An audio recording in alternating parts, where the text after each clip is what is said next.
ამერიკის დელეგაცია რუსეთის წარმომადგენლებს დღეს ანხვალ შეხვდება. დონალდ ტრამპმა ასევე დაუშვა, რომ ზელენსკის კვლავ მიიწვევს თეთრ სახლში. იმედი ვიქონიოთ, რომ რუსეთი დათანხმდება ცეცხლის შეწყვეტას, განაცხადა ამერიკის პირველმა პირმა. ეს მას შემდეგ, რაც ცნობილი გახდა საუდის არაბეთის ქალაქ ჯიდაში უკრაინისა და შეერთებული შტატების დელეგაციების შეხვედრის შედეგები. უკრაინა შტატების მიერ შეთავაზებულ 30 დღიან ცეცხლის შეწყვეტას დათანხმდა. ტრამპისა და სხვა მაღალჩინოსნების შესრული რიტორიკის შემდეგ რუსი პროპაგანდისტები ამერიკის მიმართ სალანძღავ სიტყვებს არ იშურებენ, თუმცა პოზიტიურია განწყობები, რომელსაც ევროპიდან ვისმენთ. თამარ ჭავჭავაძე დეტალებით. საუდის არაბეთში გამართული მოლაპარაკებების პოზიტიურ შედეგებს მიესალმა ევროპა. განცხადებები გააკეთეს ევროკავშირის უმაღლესმა წარმომადგენელმა კაია კალასმა, საფრანგეთის პრეზიდენტმა ემანუელ მაკრონმა, ბრიტანეთის პრემიერმა კირ სტარმერმა და ასევე ევროკომისიისა და ევროპული საბჭოს პრეზიდენტებმა. ევროპის ლიდერები თანხმდებიან, რომ ახლა რუსეთმა უნდა მოახდინოს იმის დემონსტრირება, რომ მშვიდობა ნამდვილად სურს. მოლაპარაკებები ჯიდაში უკრაინისა და შეერთებული შტატების დელეგაციებს შორის თითქმის მთელი დღის განმავლობაში მიმდინარეობდა. უკრაინა დათანხმდა ამერიკელების მიერ შეთავაზებულ გეგმას, რომელიც 30 დღით ცეცხლის სრულ შეწყვეტას ითვალისწინებს, სანაცვლოდ შეერთებულმა შტატებმა განაახლა უკრაინისთვის სამხედრო დახმარების მიწოდებაც და დაზვერვით მონაცემებთან წვდომაც. ანდრი ერმაკის განცხადებით, ზავის დეტალების განხილვას უკრაინა უკვე პარტნიორებთან ერთად მომავალი კვირიდან დაიწყებს. Досягненнями результатами сьогоднішньої зустрічі це ჯიდაში შეხვედრებისას შეერთებულმა შტატებმა აჩვენა, რომ სურს იმუშაოს სამართლიანი და მდგრადი მშვიდობის მისაღწევად.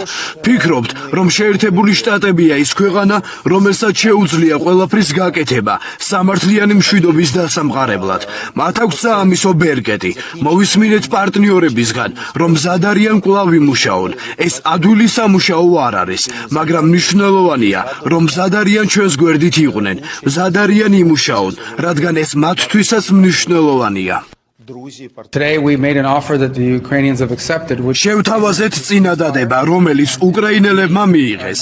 ეს არის ცეცხლის შეწყვეტისა და დაუყოვნებლივ მოლაპარაკებების დაწყება, რომ ეს კონფლიქტი დასრულდეს სამართლიანად და იყოს მდგრადი, რაც ემსახურება მათ ინტერესებსა და უსაფრთხოებას.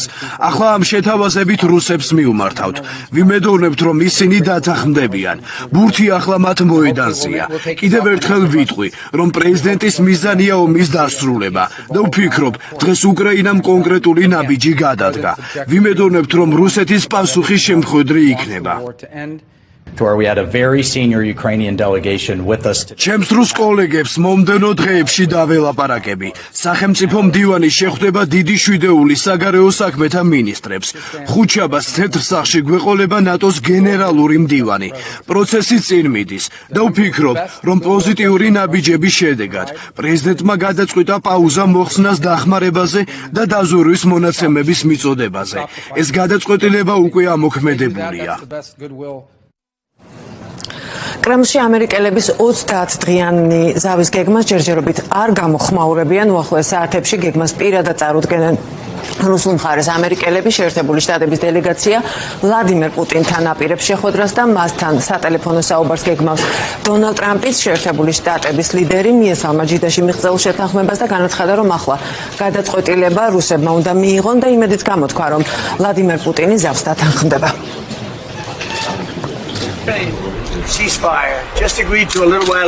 უკრაინა დათანხმდა ცეცხლის შეწყვეტას. ახლა სავარაუდოდ წავალთ რუსეთში და იმედია პრეზიდენტ პუტინის დათანხმდება. ადასობით ჯარისკაცი იღუპება, მაგრამ ამას გარდა იღუპება ხალხი ქალაქებში. ასე რომ გვინდა ეს ომი დასრულდეს. დიდი განსხვავებაა ოვალურ კაბინეტში ბოლო ვიზიტსა და ამ შეხვედრას შორის. უკრაინა დათანხმდა სრულ ცეცხლის შეწყვეტას. იმედია რუსეთის დათანხმდება. შეხვდებით რუსებს დღეს ან ხვალ. თუ რუსეთის დათანხმდება, კარგი იქნება. თუ არ გააკეთებს ამას, ომი გაგრძელდება და ხალხიც დაიღუპება. Нашу украинскую пропозицию. Ჩვენ შეთავაზება ამერიკელებთან შეხვედრაზე იყო სამი რამ: სიჩუმე ცაში, სიჩუმე ზღვაში და რეალური ზომები ნდობის დასამყარებლად. პირველ რიგში ტყვეების გათავისუფლება.